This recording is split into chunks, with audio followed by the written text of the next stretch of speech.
Gaysians. Literally Gaysians. Literally Gaysians.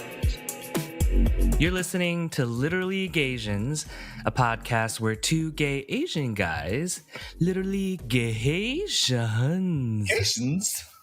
get real about their feelings and literally Gaysian shit.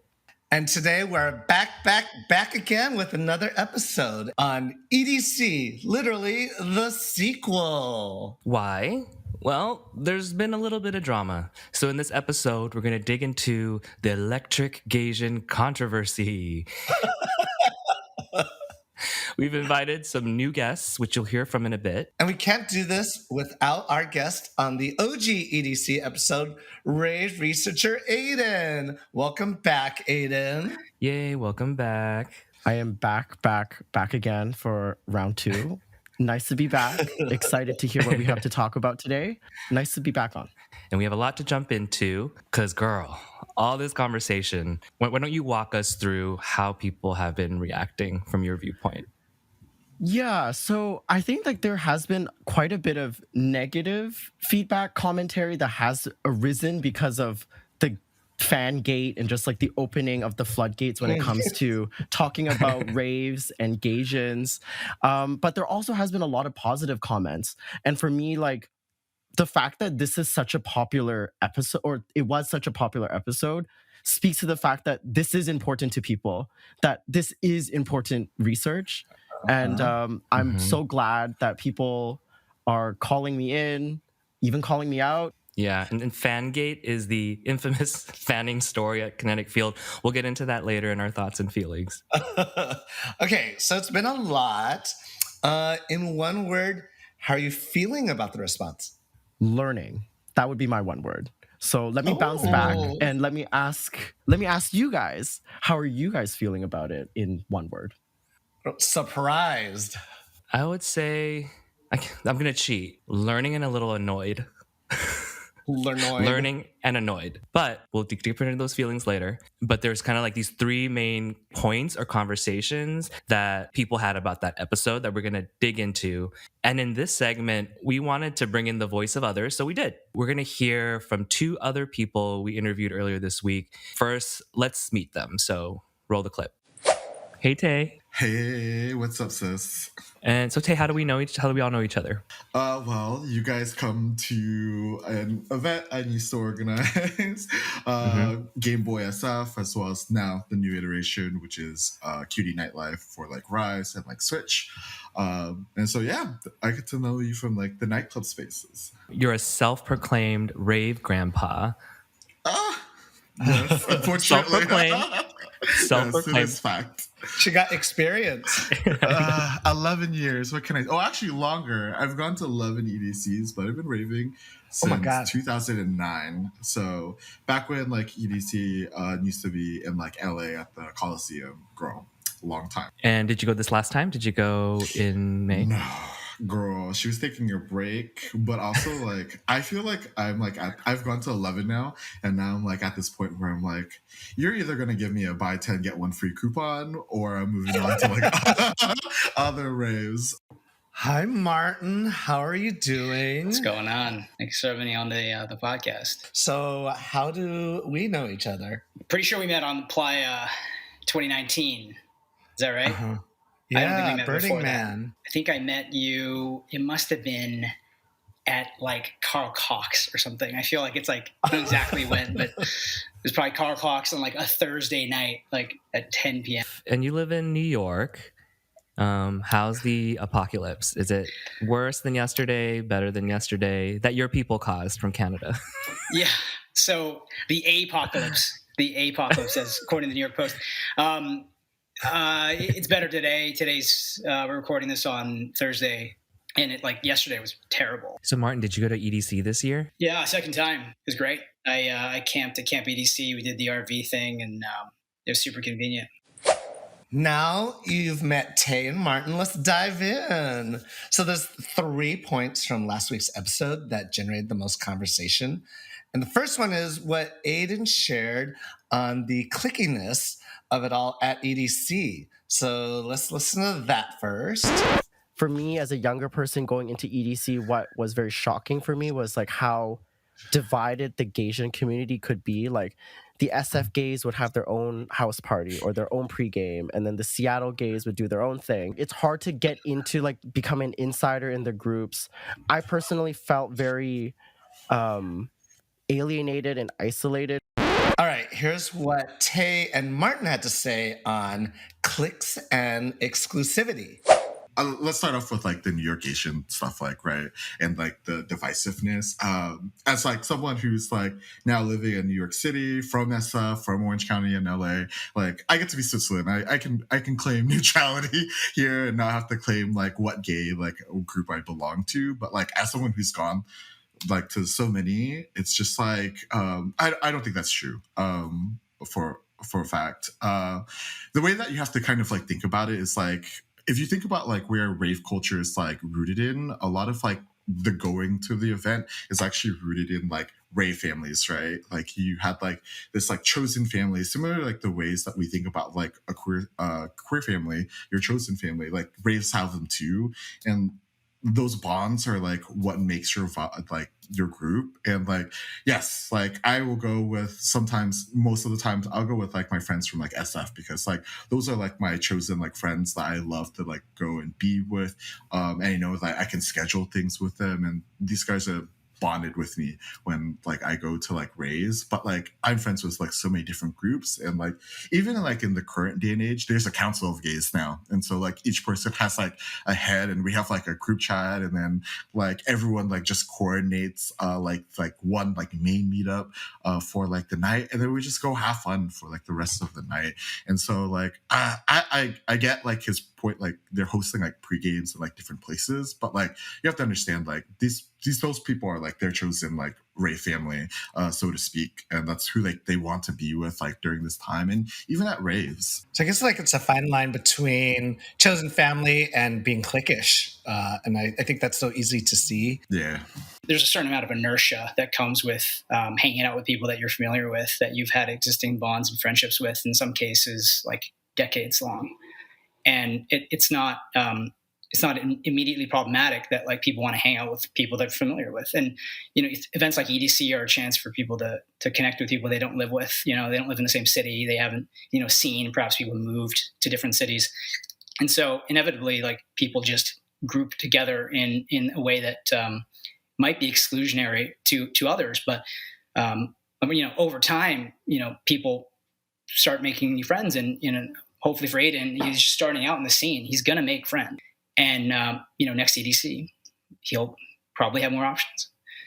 So what y'all think of this? Aydin?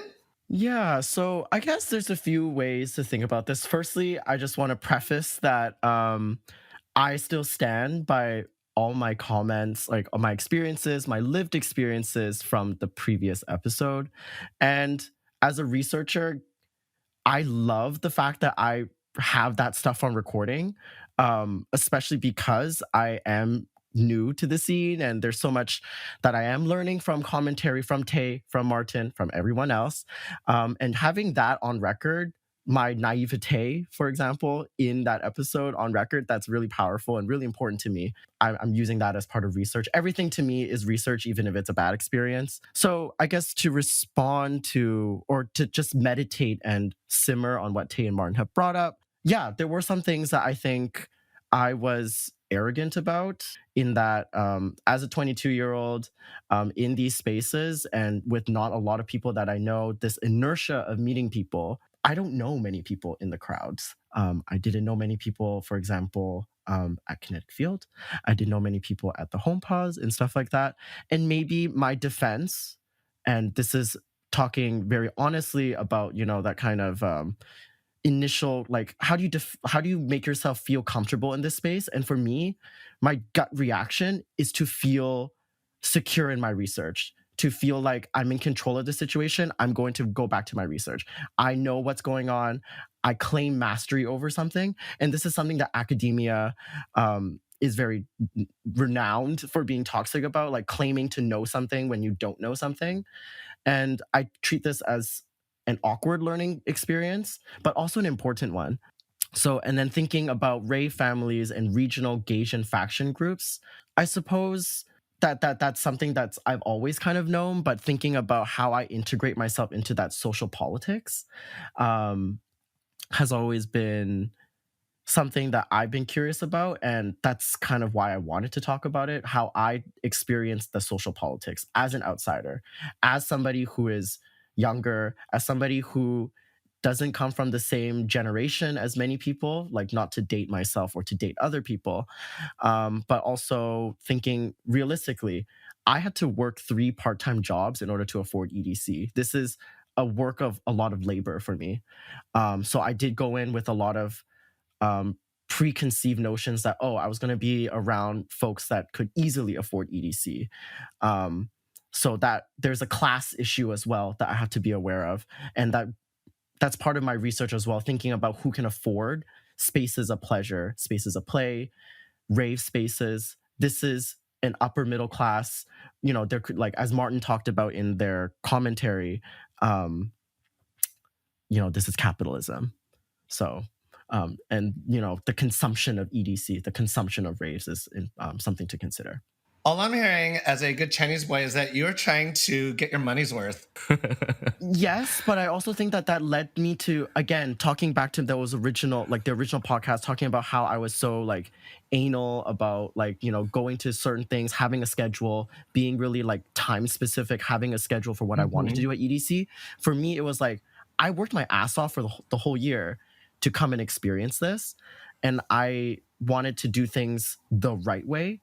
And of course, the right way is not the right way for everyone. There is a part of me that's like, oh, it doesn't matter how much I've read, it doesn't matter how much I've researched. There are things that you just don't know until you do it. So I'm so thankful for people like Tay and Martin that have been able to bring that up. And I think that the growing comment has always been, oh, he's gonna learn about it. He'll learn about it. He'll learn how to navigate it one day. And you know what? I accept that. Humility. You got more EDCs to come. Yeah, it's a vibe. It's the beauty of being a 22-year-old researching raves at this time in my life, like, starting to open up, being able to financially, to some degree, afford EDC. This is a beautiful position to be in. I embrace it, even with its controversies. I think people have a hard time holding two truths about one thing. For this thing, it could really be true that, there is an inertia to meeting folks that you've known for years. There's rave families. And it could also be true that for someone on the outside, that can seem very cliquey. It can seem very exclusive. It can make you feel really lonely. And so like my comment, and maybe like something to you, Aydin, a comment for you, Aydin, is just that you can view things as a researcher, but you're also a human being. And you're also viewing through this as the lens of a human being, a person who is 22-year-old going to EDC for the first time. And it's okay to be that person too. It's okay to feel those vulnerable feelings too. Yeah, I think like I wanted to save this for a little bit later, like when we had like free talking, but I suppose this is a great point to bring it up. I am in a very awkward situation, in a very awkward position that I'm kind of learning to embrace, where I am trying to be part of the community. Maybe I am in the community to some people. I'm a researcher, which means I'm observing people. I'm also being critical, like as a researcher, my questions are often why blank, why this, why that, how this happens. By extension, that means being critical about something. And then also being a younger individual, being able to see things that I don't think are fair or equitable, and, holding the community to account. I think these 3 kind of positions put me in a really awkward situation sometimes. And that's like, I don't know how to explain this kind of awkwardness around it, other than the Gaysian community, for what it's for its existence, for its controversies, for the way that I have gotten feedback, has given me a lot of hope and a lot of possibility. I have a sheet of paper prepared about my comments about this, but like going to my very first rave, being able to talk to Gaysian folks that were older than me, successful, and being able to harmonize being queer, being Asian, and being successful is very hopeful to me. So I learn so much from people when I go to raves. So there's that kind of aspect of it, but I also have to be able to hold energy and talk about the things that are problematic in the community. And there are people that have texted me, and there are folks that have commented that maybe, Aydin, you shouldn't be doing research about raves simply because you are young, you don't know the community, and you will never know the community. And to these people, resoundingly, I will not shut up. If anything, the commentary that has developed out of the previous episode, the original podcast, suggests to me that no, actually, you should continue doing this. And that the fact that there are so many different opinions about this experience, this lived experience that people have, means I need to do more research. I need to do more talking. I need to meet more people. And maybe I won't be meeting people from New York, but there's still people to talk to, hopefully. And I will just say that you don't have to separate Aydin the person, Aydin the person who's growing, Aydin the person who's learning, from Aydin the researcher. And that's a very unique position. And anytime anyone's in a very unique position with a unique point of view, it's always awkward. And so that's going to be a part of it. There was another thing I wanted to comment about, which was regarding holding energy, holding space for two different experiences and two different things that are going on. I think people are under the misconception that I had a really bad time at EDC. Which is not true. I had the time of my life. It was so great. I already have my tickets for 2024. Just because I had one bad experience doesn't invalidate the fun that you had at EDC. Or that you had. Yeah, and I think this is something that people have a hard time grasping because they hold EDC so near and dear to their heart, and how as a community, as a Gaysian community, as a rave community, we spend a lot of our year thinking about EDC. And I think, I don't know where to put this into a conversation, but I'll just throw it out there that for me, a lot of people think about leaving EDC as going back to reality. And I think of it diametrically differently. For me, it's EDC is reality, and we spend the rest of our time dreaming about EDC, dreaming about experiencing togetherness, oneness, all these other beautiful things that happen at EDC. We can hold energy at EDC for many things. The fact that people have bad trips because of their experiences with folks at EDC. I have plenty of friends who did have really bad trips on day 2 and day 3, even day 1, but that doesn't invalidate the fact that people had a lot of great time. We can also hold space for the fact that people overdose at EDC, that there were people who died at EDC or have died at EDC. I haven't had time to look at the hospital records yet for this year's EDC, but needless to say, there were people that overdose. And there have been people that have died. So we can hold energy for all of that. And it doesn't invalidate the fun that you had. The big thing about my acid trip on day 2, it was just like, I saw people overdosing. I saw one person break their leg. I was like, in my mind for 2 hours, I didn't speak to anyone because, the magic of acid. But how do I hold energy for all of this? That this is somebody out there is having a bad night. I could be tripping on Molly the next day and I'm having the best night of my life. Both can exist at the same time. Hold that thought, because we're going to get into that in the Be Real. That first point was on the clickiness. And the second point that generated a lot of conversation, probably the most conversation, and you talked about this a little bit in the beginning, Aydin, Fangate. So it was the fanning. So for people who are not familiar, when it gets hot at raves or circuit parties, people dance with the fans and they're fanning themselves and in kindness use it to fan other people and cool off other people. Aydin, your specific fanning story caused the stir, and so we affectionately call it Fangate, the biggest scandal of EDC. So let's hear the story from the last episode. The New York gays, I was standing behind a bunch of them and they didn't want to talk to me. I was I was fanning everybody around me at one point in Kinetic Field, and then they would turn away and they just didn't want to talk to me. So there's that kind of alienation, and there was I was not having a good trip at that point. I was starting to spiral into negative thoughts. I was like, why don't they want to hang out with me? Is it because of what I'm wearing? Is it is this something I'm doing wrong? Am I just not attractive? I thought I went to the gym enough, and then it just spiraled into a lot of negative thoughts. But that is to say that there is a superficiality to the Gaysian community. And there's nothing wrong with that, but it's just something that, it's there. We have to address. All right, so that was the fan story. From other listeners, we heard a very wide spectrum of responses. So first, every New York Asian thought we were talking about them, even people who didn't go to EDC and lived in Brooklyn or something. And honestly, some of them made some mean comments about Aydin, and that's not okay. And another listener shared that he experienced the exact same thing at raves, and especially in Kinetic Field, with other gays or Gaysians when he tried to fan them. So it's a pretty wide spectrum. We also heard from Tay and Martin on this, and here's what they had to say on Fangate. You also don't know sort of what the other person is doing, where his headspace is at, like what level of intoxication he's at. So when you're at events like EDC, you can't expect that everyone's going to be willing or able to talk to you. Aydin is at a place in his life where he's very open to new experiences, very open to meeting new people, and not everyone's on that same path. Like some people just want to go and have fun with their friends and just like vibe on their own. Like, I mean, you don't know. Maybe like socializing isn't like the thing to be like doing at like Kinetic Fields at like God knows what hours of the night. I'm just like, girl, at 2 a.m. if I was high off of K, I probably would not be responsive either.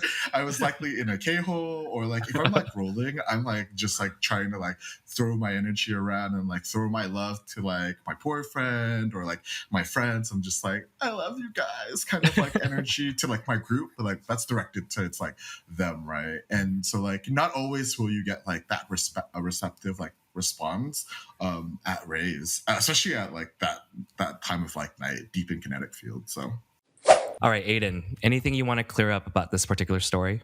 Right. So I guess I'll give a little bit more context. I was talking with somebody prior to day 3 at EDC about just like whether they wanted to meet up, whether they wanted to dance together. And they said yes, tentatively. So then I met with them.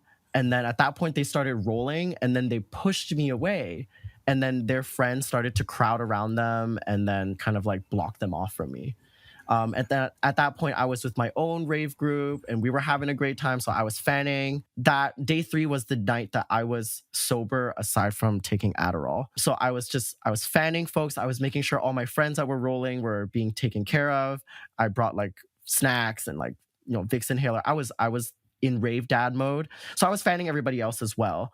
And when I started fanning the individual that didn't want to dance with me, their group kind of blocked them off and kind of like pushed our group away. And at that point, I felt bad vibes. Thinking back to the comments that I've been given about Fangate, one of the comments that somebody brought up was, why do you find it so important to yourself that you are desired or that you're wanted by these people if they don't want to hang out with you? I, again, claim naivete. I claim my immaturity here. Also claim my own emotions and feelings.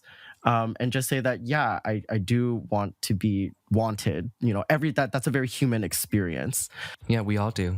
Yeah, we all want to be desired. We all want to be seen. We all want to be wanted. And this is especially as queer people, I think this is quite a universal experience. So I don't see an issue. Like, I don't see a fundamental issue with this. We all have been there. To say that we like are above our emotions, I think would be to be non-academic, to be not a good researcher. How I do my research, I use 2 main research methods. I use ethnography, which for those that are not familiar with academic research, means that I'm watching and observing the group that I'm researching. So in this case, it would be observing Gaysians at raves. Another component of my research and my research methods is autoethnography, participating as a person in research, in said research group.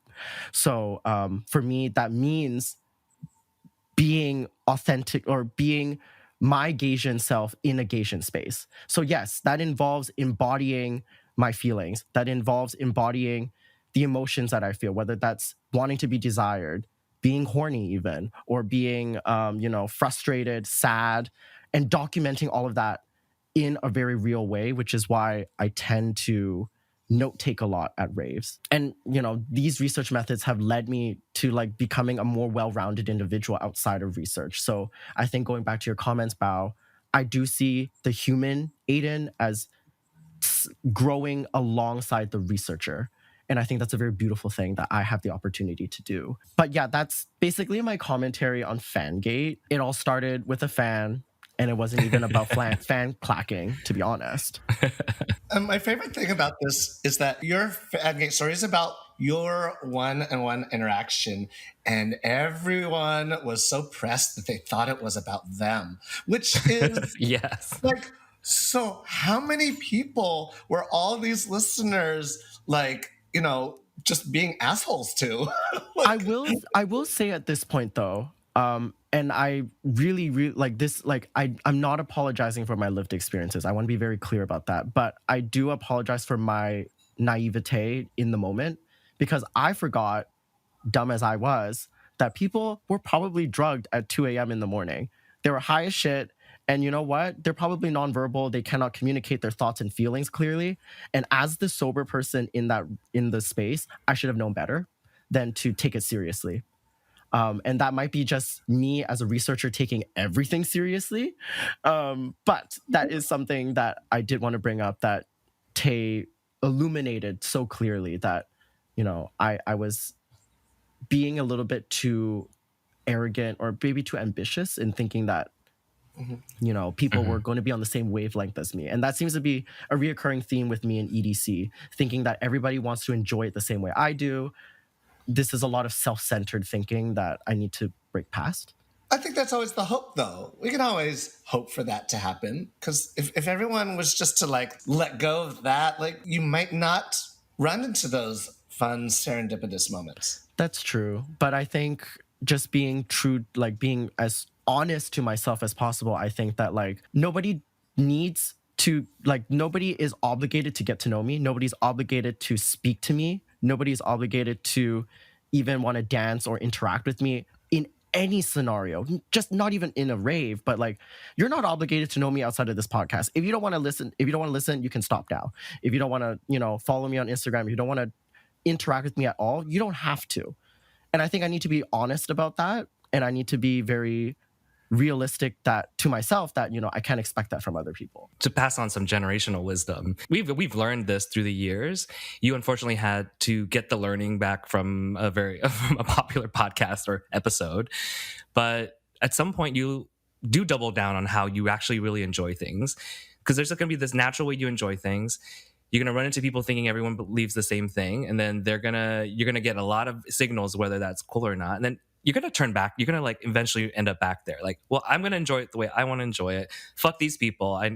I'll say hi to them, but fuck these people. They're not going to enjoy it. They like trash music, and I'm going to do my own thing. And I found the group of people that likes to do the things that I like to do. And I can negotiate whether to go to something I don't like because I want to support a friend who always goes to something that I do like. So it's a learning you learned really publicly, but it's something that we've all learned. Yeah. And I think that it's cool that I learned it in a public way, because now it's on record. And now, maybe another baby gay will figure out not to make my same mistakes.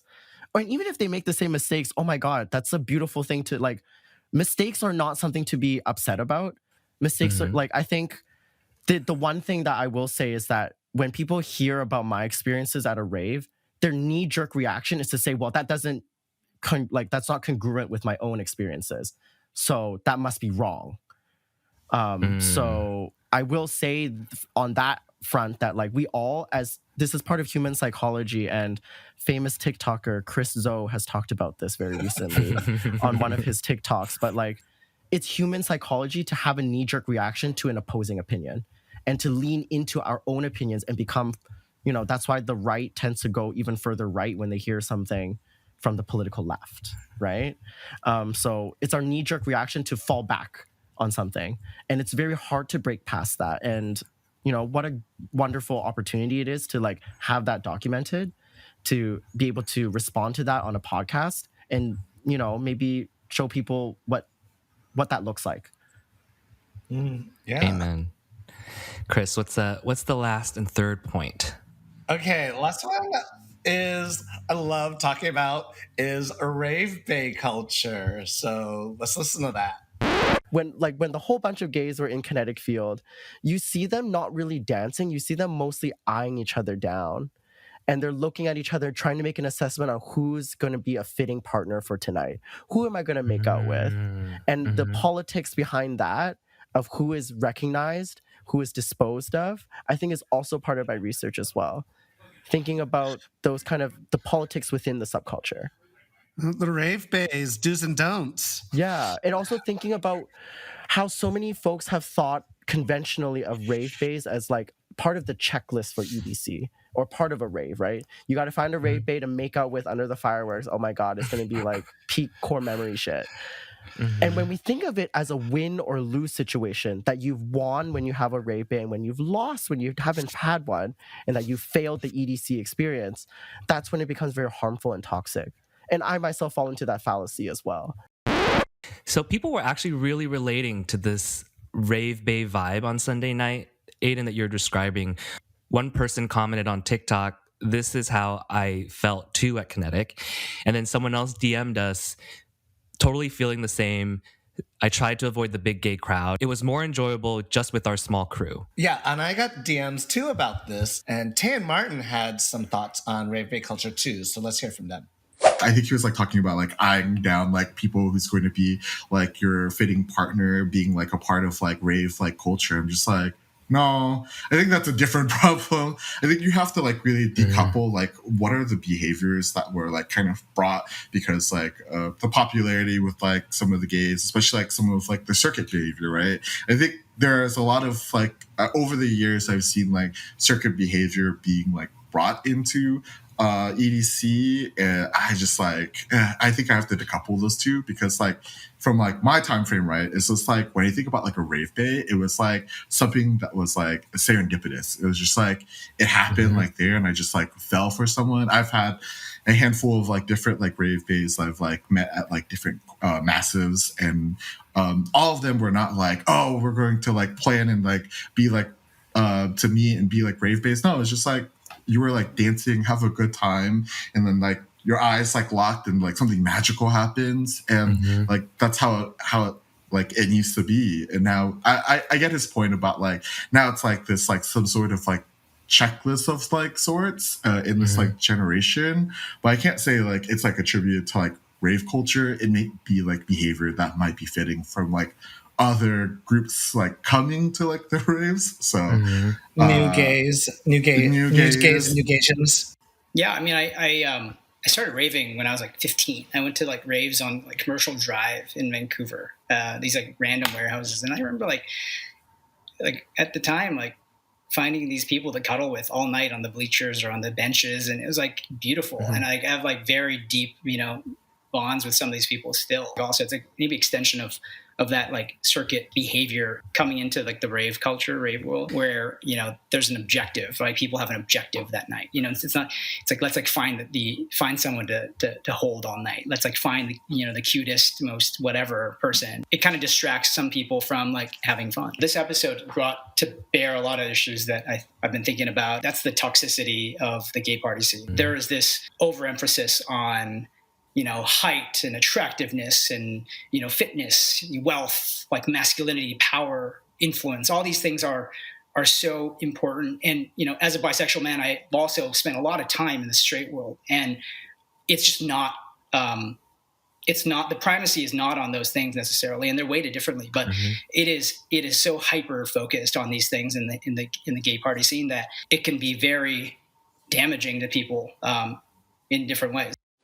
So yeah, again, a wide spectrum of responses and differing opinions. Any thoughts on what they said? I think it's just the same thing with the last 2 points, that other experiences can exist around one topic and we can make space for all of them. But though I see that as a truth, it feels a little awkward for me to say that because I realized that being kind of the only Gaysian podcast that's live right now, when we include one viewpoint or one story, in this case it was Aydin's, then people feel as if it should represent them because there's so little representation, if that makes any sense. So say like when Crazy Rich Asians came out, and I'm just not saying like our podcast is Crazy Rich Asians, or that I'm not that delusional, but when it came out, a lot of people were like, well, this is great that it came out, representation mattered, but others like, that doesn't speak to my experience. It's super classist, it's super East Asian, it's very light skin focused. Because it was the only movie that came out like that, it had that burden of representation. And so I when going through these points, just really think about like that burden or the responsibility of representation. And maybe we wouldn't be in this controversy if I invited another guest with Aydin on. If I had invited maybe Tay and Martin with Aydin on, and so it could show that these different viewpoints, different experiences at EDC could exist at once. But that is just to say there should be more representation in the podcasting space. And I also just felt like the joy of EDC, that like rave bay culture, the abs, everything was pretty well represented on Instagram. Like if you were on Instagram like those last 2 weeks, I thought it was pretty well documented what the joys of EDC were from the people who were enjoying it. And so what we wanted to do with the podcast was show a very different point of view, which is fresh, unbiased perspective as someone coming to EDC for the first time, and also from an interesting academic perspective. And I think we did that. But because not a lot of people share that perspective, they were expecting the episode to also represent what they were going through. Yeah, and I wholeheartedly like feel and vibe with that, and I completely understand like where people are coming from too, that like they expected maybe potentially for me to like sing praises about EDC, but like, and like I think people already see that a lot. Like if you were on Instagram for the past 2 weeks, all you saw was rave content from like the Gaysians, and like it was so interesting to me being able to talk to my friends who didn't go to EDC and are not ravers about how the gay Asian community just circulates around raves and how they feel like outsiders. And for a lot of them, being able to balance what they saw online with my own commentary about it was very productive for them. I won't speak for anybody's opinions or for their own experiences, but I will say that it was very productive for people. So that's great. And for me, like being able to read comments from folks and having people DM me, yeah, and usually it was usually folks that would DM me were usually folks that were like, oh yeah, I felt like this at EDC. It gave me a bad trip that night. I don't think I'm gonna go to EDC next year or for a few years going forward because I just don't like the social politics of this event as it is right now. I spiritually resonate with these people. And like it makes me feel more empowered to continue writing, researching, and addressing the biggest issues in our community. So tackling this big, like there are 3 things that I feel like came out of the original podcast, which is first, the racism or the colorism that exists within the Gaysian community. And I think I might get hot water on this, but it doesn't matter what I say at this point. I feel like somebody's going to have an opinion, especially when it's a researcher, researching something. But, interrogating this term interrogating this term Gaysian, because it really only means East and Southeast Asian folks. A lot of my South Asian friends and like brown friends, they don't see themselves represented with that term. So yeah, and we've gotten a lot of comments on that too.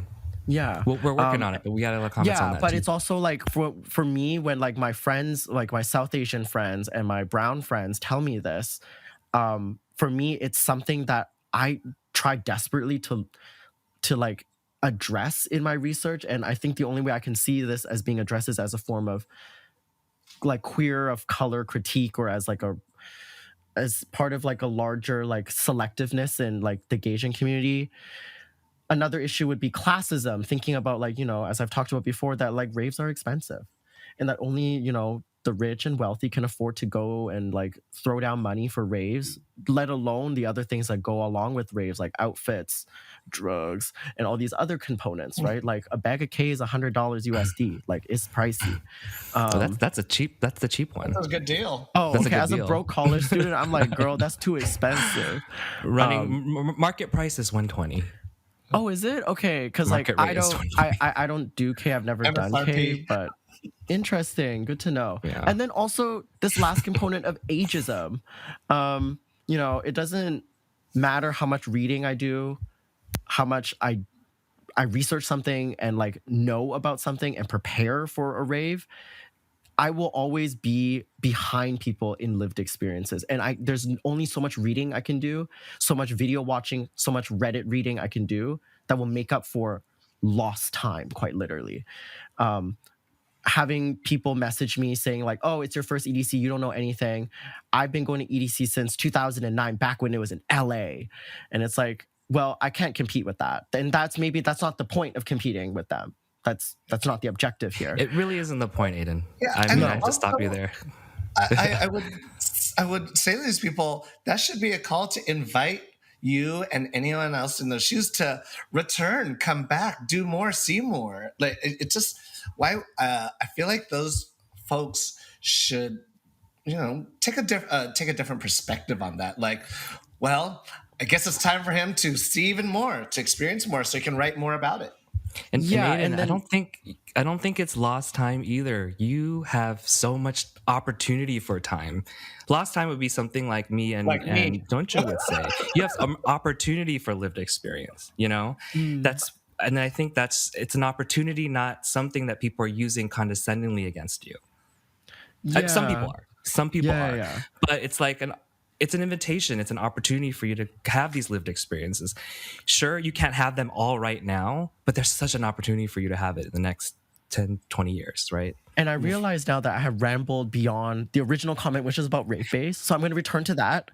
I was about to say, let's go back to rave baes. Yeah.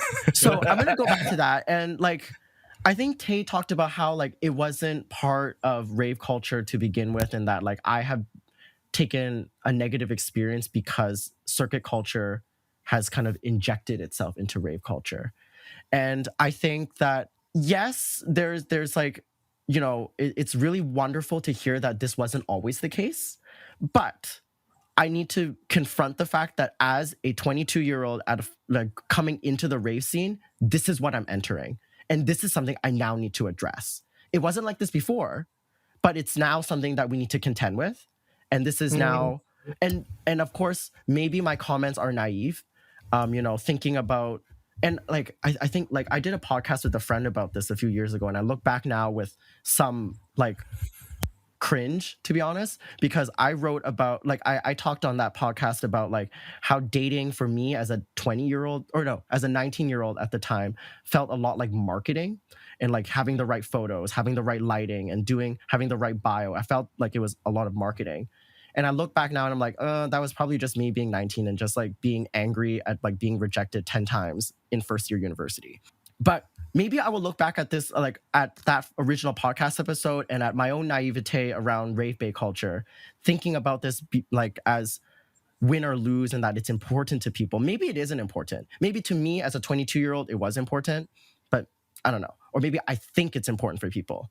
Yeah, I think the controversy was, again, like the New York people thinking you were talking about all of them.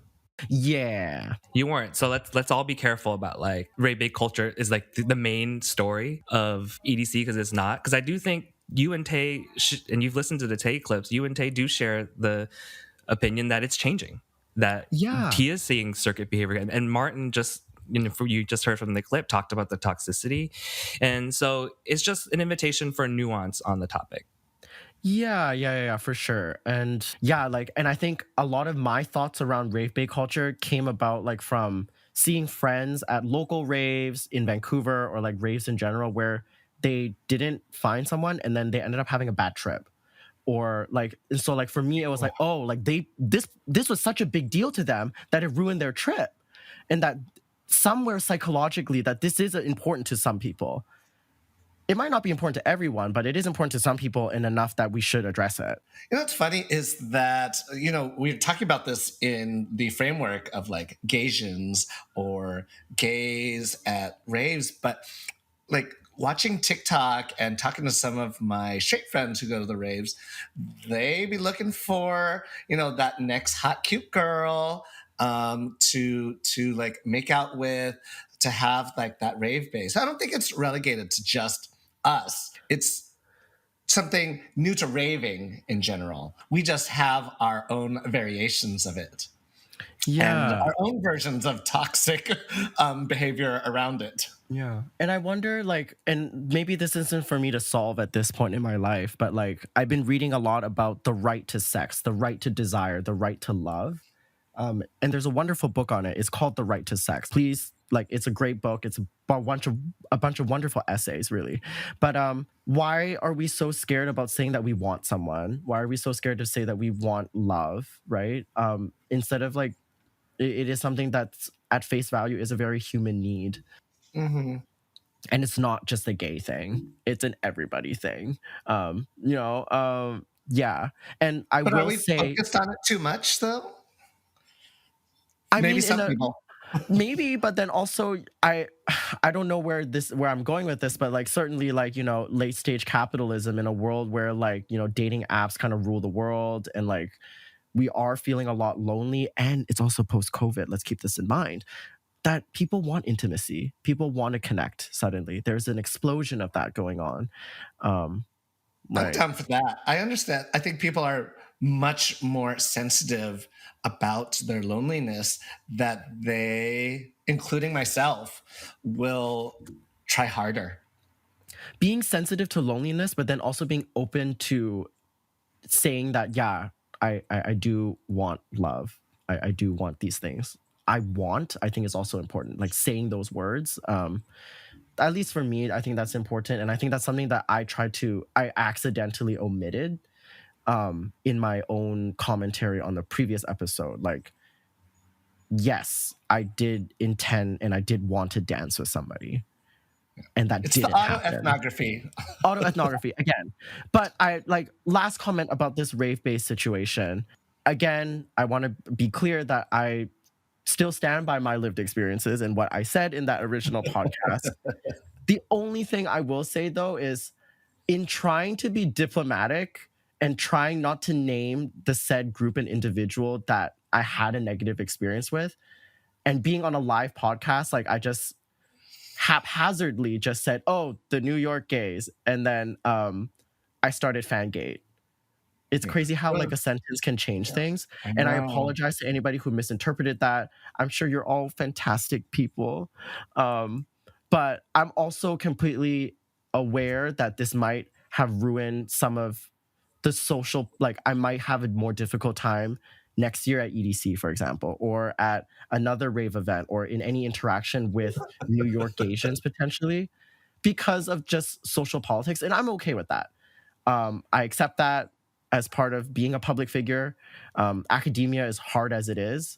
I've been to conferences where I've presented something in front of 80 people. One person stands up and then calls shit on my work. And you just have to learn and deal with it. Learning to deal with hate isn't just a podcast or a Gaysian thing. It's an academic thing. It's a life thing. So I have tough skin. I'll live. And you know what? The gays have, like, okay, maybe this is too violent of a term to say, or like this is too testy, but like, I'm sure we're all just gonna get into a K-hole and then forget this all happened. It'll be fine.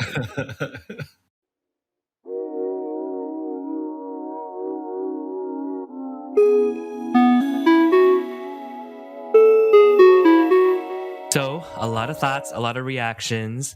Let's shift this to focus on the reality of how it all made us feel, even though we've talked a lot about how it's made us feel already, because it's time to be real. Part of the podcast where we get real about whatever's on our hearts, minds, and rave gloves.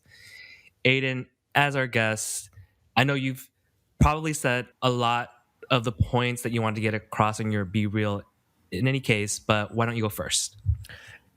Yeah, so I've talked a lot about how like I still stand by a lot of my original comments in the original podcast, but I will apologize for one thing, and that is saying that Cascade is a trance artist. I don't know where that came from. Literally me being delusional. So many people have called me out on that, and I think the comedy, like, yes, there's comedy around that, but also thinking about like the way that people have, used that as leverage against me. Like, oh, he doesn't know what he's talking about because he got confused that Cascade was a trance artist. And like, the using that as like, oh, therefore he must be a really lax or a really shitty researcher. That's something that I don't agree with. Like, that just shows that I'm a 22-year-old researcher, that I'm naive. But that doesn't show anything else. But it shows that we're all transphobic. Yes, maybe I'm transphobic, But yeah, and maybe I should be canceled for that. I don't know. Somebody convince me otherwise. Yeah, Bao, how about you? My Be Real is going to be about you, Aydin. Because I've said it to you before, but I personally just want to say sorry for, I think you're in a good place now, but for kind of everything you went through, reading those comments and getting all that negativity in the past week after the episode came out, because I feel immensely guilty because you came on the podcast. This is the most successful episode of the podcast ever. It really put us on the map. And I hate that we benefited at your expense. I think you're in a good place now, but I just want to say sorry because we just didn't know it was going to be this big of a topic. Obviously, there's things that I would have done differently. But yeah, I just want to say I'm sorry. Oh, no. Like, there's nothing to be sorry about. Like, everything had to happen in order for this follow-up episode to happen, for all the commentary that I've learned, all the things that I've learned from comments that people have sent me, either anonymously or through DMs. Like, it's made me a better researcher. It's given me so much more to work with. And I'm still open, like, yeah, like I really do feel like we've done something really interesting here where we've had a conversation about raves and Gaysian culture, and it's opened the floodgates for like a serious conversation about what that is and what those experiences look like for different people. Yeah, this episode and all the topics it brought up definitely started a lot of conversation that I think people weren't having And before it also, EDC. yeah, and it also connects to like all the other wonderful episodes you have about home pause, about relationships, about everything else, right? About violence against trans folks, violence against drag queens. All of this is also puzzled into a larger conversation about Gaysian culture. So Yeah. I find that, if this is people's catalyst into thinking about these things critically, it doesn't matter how much hate I've gotten. I think like this is really productive. I love that positive spin on all this. I think you have to be, because like I'm in my cancel era right now. So like, And one other thing I want to bring up for you, Aydin, is that I think we all just really appreciate just how smart and thoughtful and brave and like you've doubled down on the courage through all of this. And sometimes I feel like you view everything through the lens of your age. Like, for example, when I bring up, I can't believe he's 22 and he's this smart or provoking, people aren't doing that in placing you on some hierarchy. They're relating to when they were 22 and really not as smart, and 22 and really not as thoughtful. And so that's why they're impressed. Not like, I didn't expect anything from this 22-year-old, which is why I'm impressed. I think most people are thinking this. And I feel like you may take it as everyone just thinks I'm young and discounting my opinions because of that. And I really don't think that's the case. It's more related to admiration and how people relate to how they like were feeling when they were 22. And I mentioned this earlier in terms of like this idea of lived experience that you don't have is an opportunity, not a judgment on your age. Especially for me, especially when we would talk to Martin, especially for Doncha, my Be Real is that I invite you to let go of this idea that everyone's judging you for your age. There's going to be very, very true, valid moments when people are doing that, for sure. But I think maybe with time, you'll step into the fact that your voice really is very unique and it matters, and people are impressed by your age, not limiting you by it. yeah, it might be me just like, yeah, being a little bit too hyper focused on age and like seeing age as a deficit. Like I've, in preparation for this podcast, like I've spent every single day jotting down some notes, and like I've gone through so many iterations of how I want to respond to this, to the original podcast. It first started off as being like, and I think again going back to like those ideas of human psychology and knee-jerk reactions, like, oh my god, why is everybody giving me so much hate? And like I responded with a lot of anger. No, actually that's not true. I responded with a lot of apologizing because of this idea of age. I was like, shit, I have to apologize because I don't want to ruin my social future as a gay Asian person on account of my experiences. I was worried that like if, for example, I had gone to New York for a PhD program, or if I'd gone to Toronto or some other big Gaysian mecca, that like people would not want to talk to me, that people would see me as a bad gay. So I was very like I had like a 2,000 word like apology letter written out. Like I was prepared that you showed us. down. Yeah, and I was ready to back down on everything. So that was the first iteration of my thoughts. And then the second one was a little bit more pensive. It was a little bit more thinking about like, I see everything as ageism. The comments being placed towards me would not be done to anybody else in my mind at that time. And I think that still stands for certainly a few things that I've talked about. And then now I'm at a happy medium where I'm like, okay, let's just absorb everything and let's generate and let's be like, let's show some reciprocity with like what people have been saying, because that's valid as well. I can't invalidate other people. That would be terrible research, but like, or being a terrible person in general. How people experience EDC, that is so important to me. And like having done I am doing research on raves. I have accounts of like 70 queer Asian folks that have talked to me about, you know, their experiences at raves, how raves have empowered them, have disempowered them, have made them feel trapped, sometimes upset. I have all these emotions that people have given to me. I need to also, I guess, share those with and share space with those in generosity. Yeah, because then this next, and my last part of Be Real is not a Be Real, it's a beef. It's for all the haters, all the people who are fighting for exclusion of Aydin in New York, saying that he should not go to any Gaysians events at EDC, basically blacklisted in New York. Those are very few people. I think a lot of people will welcome you to New York. But to those people who are saying that shit, fucking get a life. We are not in high school. We're grown ass men. Y'all are grown ass men. Learn how to communicate disagreement or resolve conflict calmly. Or just gossip quietly behind our backs like the rest of us. It's the Gaysian way. Be the mean girls. It's not working. Don't be the problem. I hope, so you people, I hope when you reach the gates of heaven, you see Martin Luther King Jr. on the panel deciding if you're going to get in. And he looks you straight in the face, straight in the eye and says, you're a little fucking shit.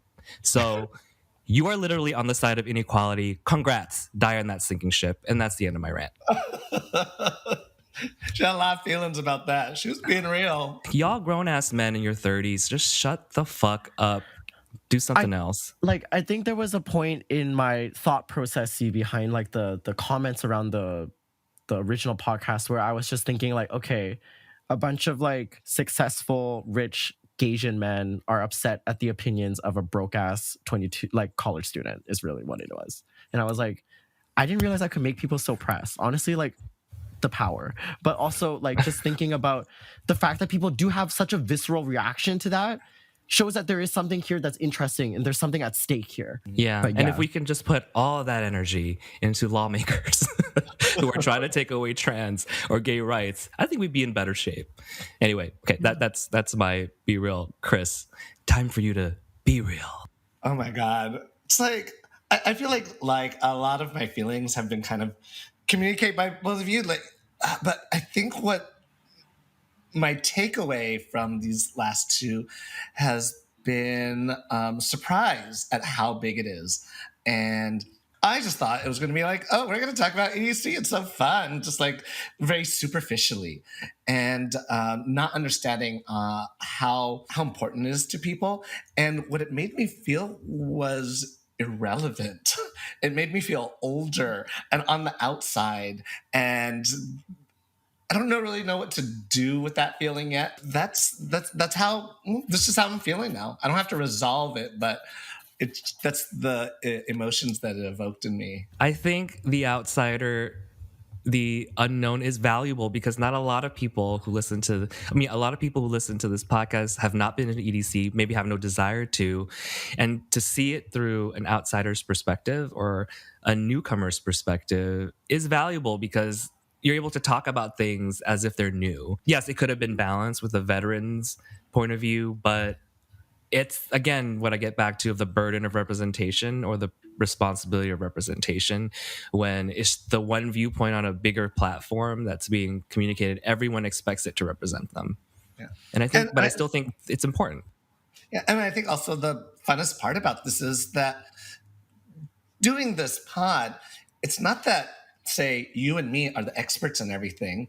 We are learning about it too at the same time. That's why we bring guests, we talk shit. And my favorite thing about this is all we get to talk shit to and about each other. I was getting comments from folks saying like, "Oh, you shouldn't be talking on a podcast. Nobody should be talking publicly about what happens at raves, at home pause, Shut and the at fuck Gaysian up, events." people.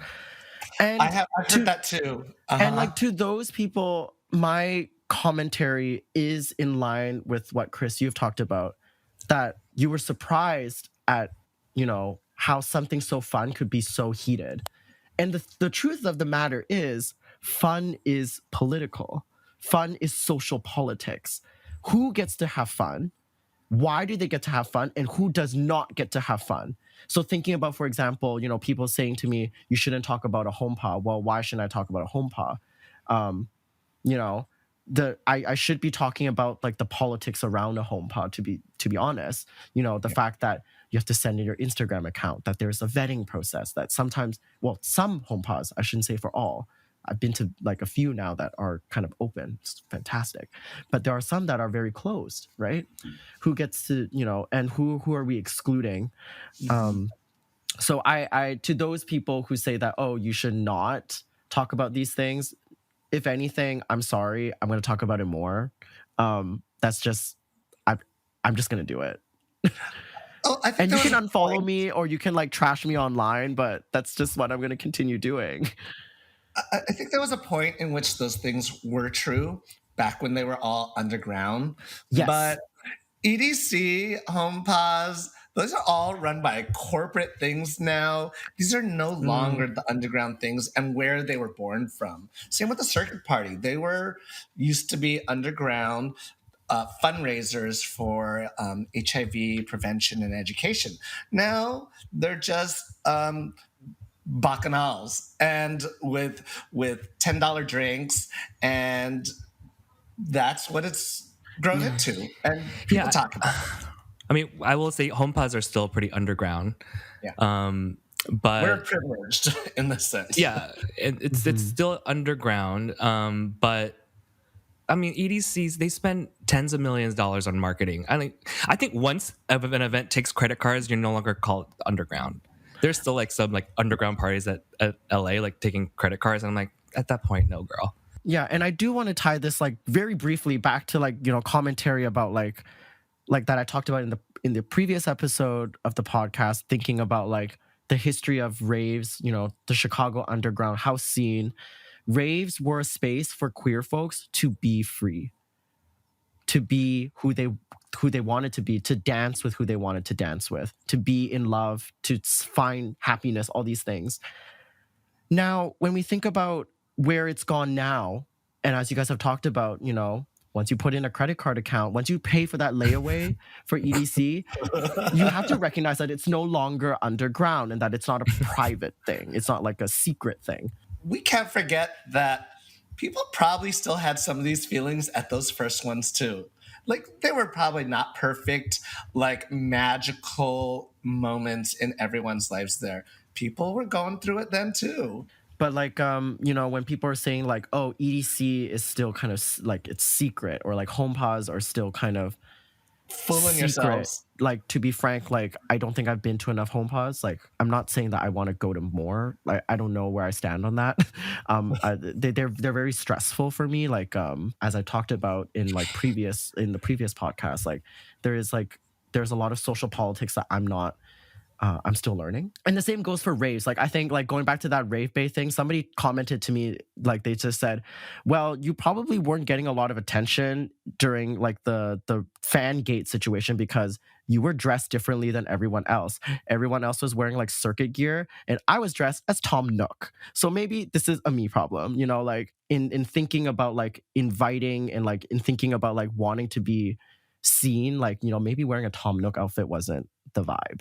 At some point, you will need to negotiate your need for authenticity versus your need for connection. And sometimes you'll be like, well, fuck the connection. This looks great. The right person who knows this is going to find me. And other times you're like, well, I just want to be palatable to all tastes. So I'm just going to be very basic today and wear a booty short. I guess they let everyone in. Yeah, that kind of thing. Yeah.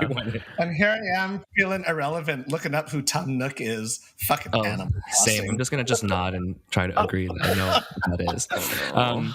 The one thing I want to say about home pause is, look, there's already been a movie made about home pause in Singapore. There's another movie being made, Coming. and another point is like 2 home pa hosts have asked to be on this podcast, like And I big think home like pa hosts. and I think like probably for good reason, because they heard my commentary on home pause and they're like, actually, we have a different perspective. No, this and is like- before. This is after we did our home okay. pa And I was episode. like, that's so zesty. I would love to hear that. Thank you all for these Be Reals. Again, I want to hold space for us to think critically about the things we actually enjoy.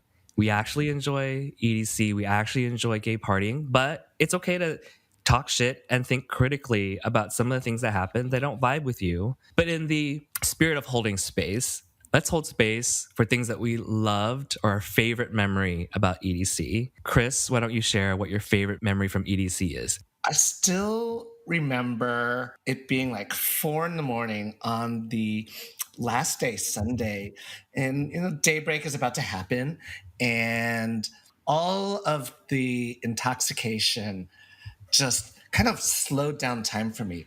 All I could see was just the people dancing around me, and it was in slow motion. It was the weirdest thing. It was the first time I'd ever felt like that. Seeing all my friends just moving slowly, having a good time. And I remember that was one of the first times I thought in my life, if I died right now, I'd be very happy, because this is a really like beautiful time. And as the young folks say, it was a very core memory. And so much so that I think about it frequently, and that I stupidly tried to recreate it so many times in my life. I've known to get past that now and just appreciate it for what it was then and look back on it fondly. I loved that moment. I was at my first one with you, Bao, in 2013. And I still like have this image burned into my head of everyone around me. And it was great.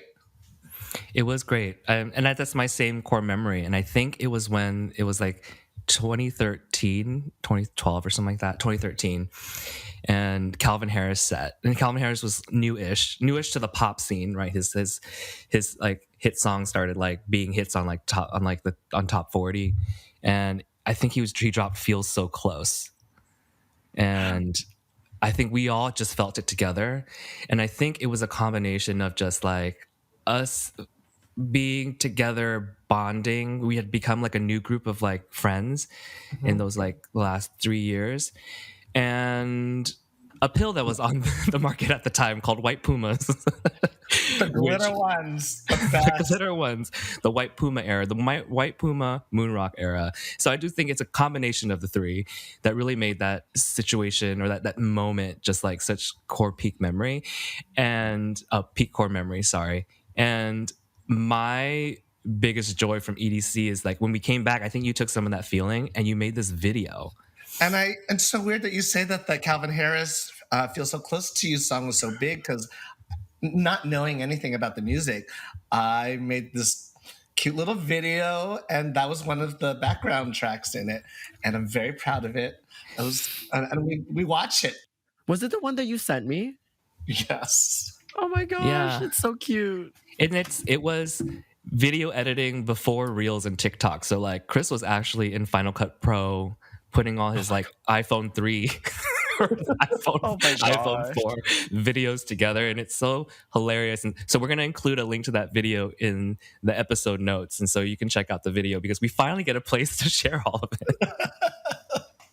So I will always have just amazing memories of EDC, and when I miss it, I will look at that video. Aydin, what's your favorite memory from EDC?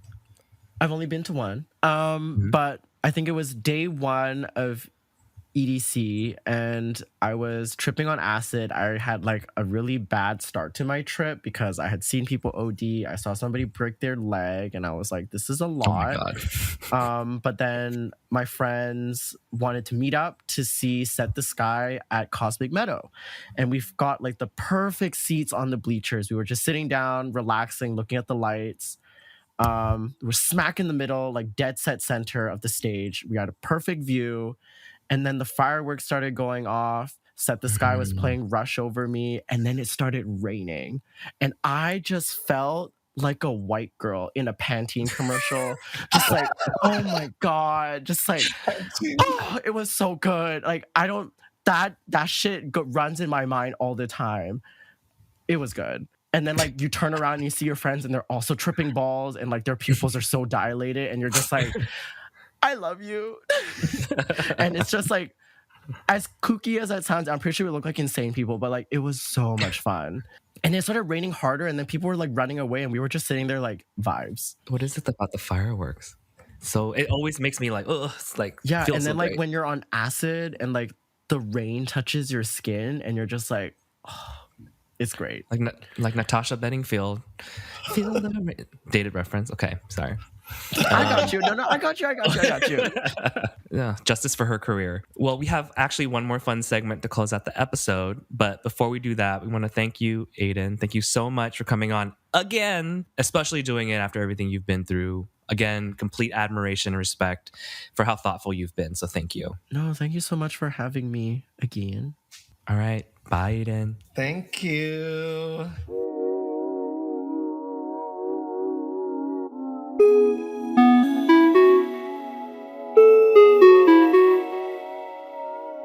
All right, before we close, we talked about so much fucking drama that we wanted to play a fun little game. So here goes. So one of the things we cut out, Tay, from because we didn't have time, was we were going to play this game called Rave or Rotten.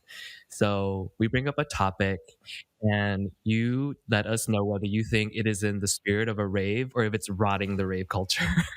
Oh, wait. I kind of love this. All right, let's go. Should we do it? Yeah, let's do it. I'm down. Okay. I'm down. Let's do it. So Tay, first one, rave or rotten, matching group costumes.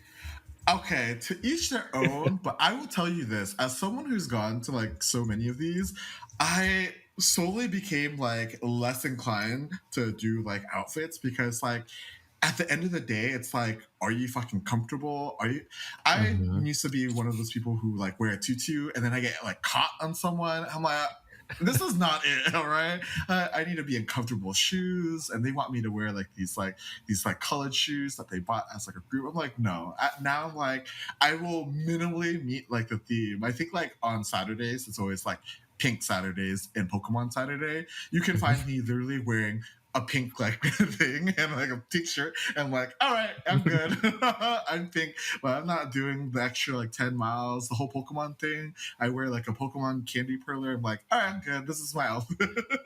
The experience of speaking very loudly. Yes, rotted. But do you is what I was saying. So Martin, rave or rotten, matching group costumes. Rave.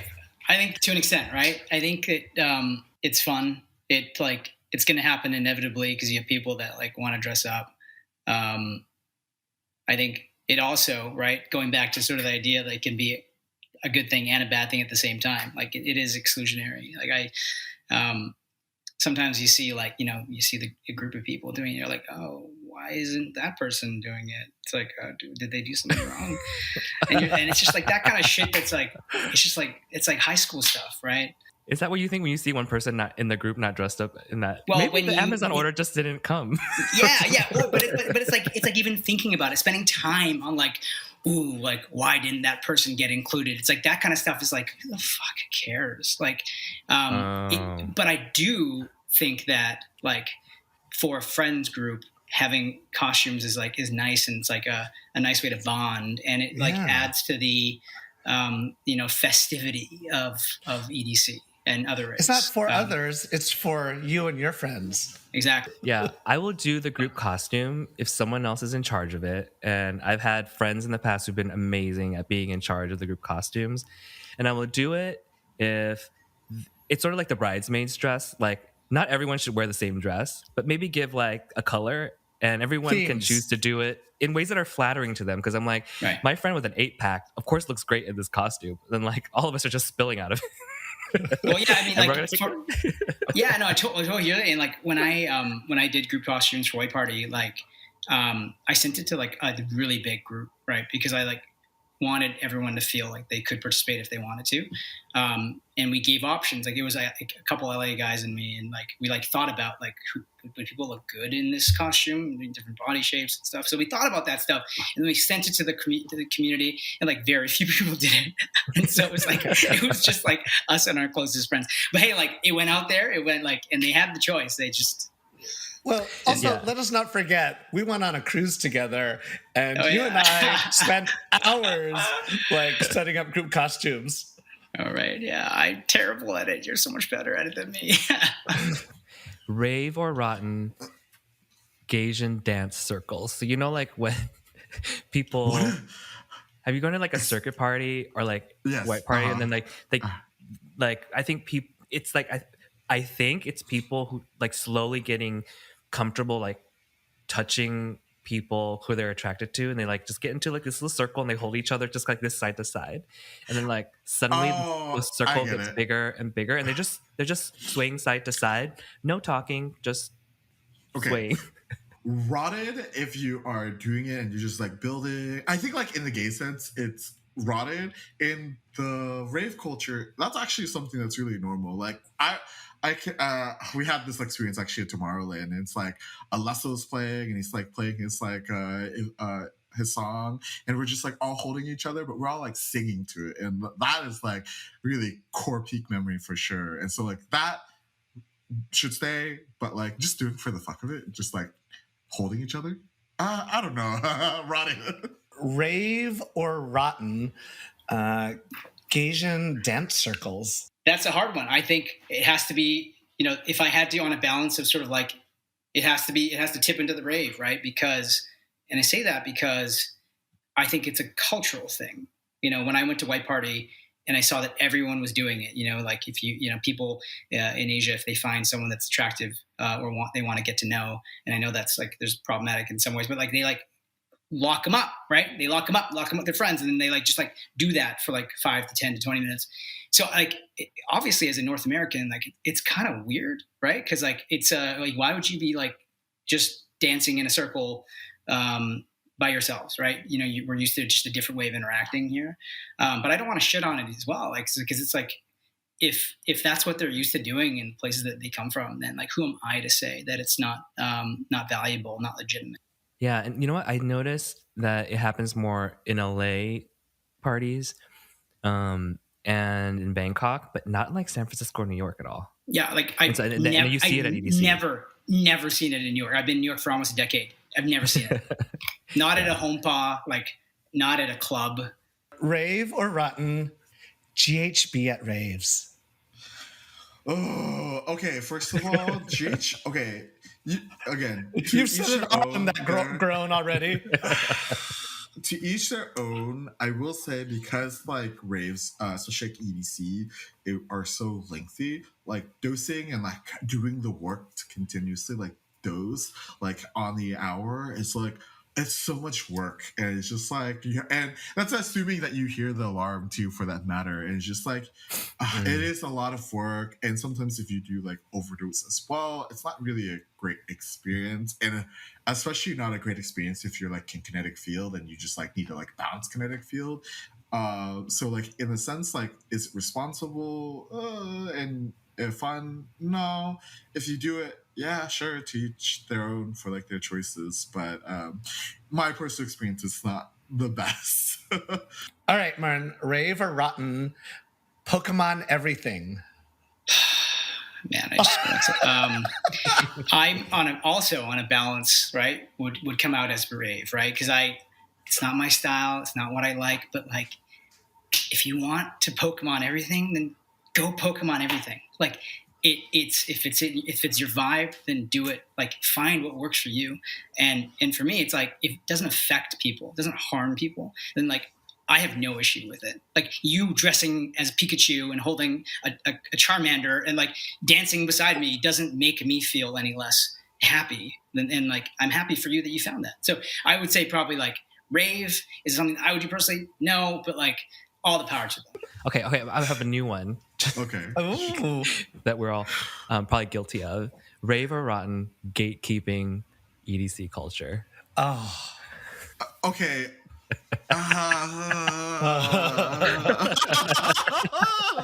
No, I'm like rave dad, so like for me, I'm just like very open about like the rave culture and like you do you, and whatever floats your like rubber ducky. But like I'm not going to like gatekeep you. I might be a little bit of a trance elitist when it comes to like the music and my music choices, but like EDC is one of those places. Just do whatever the fuck you want, as long as you make it to the end of the night meetup. Like party however you want to. I'm not gonna gatekeep you. Yeah.